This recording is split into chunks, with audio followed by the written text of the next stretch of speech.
Çok yaşamamda bir gözele vuruldum. İşkin çok sularında lekelendim duruldum. Ömrümün çaban çağında bir oklana vuruldum. Eşkimin saf sularında alepelendim duruldum. Gözüm görmeyeydi, gönül sevmeyeydi. Dilim hal olaydı, eğilmeyeydim.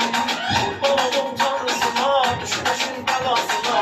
Sözümü veremeyim bu zalimin belasına.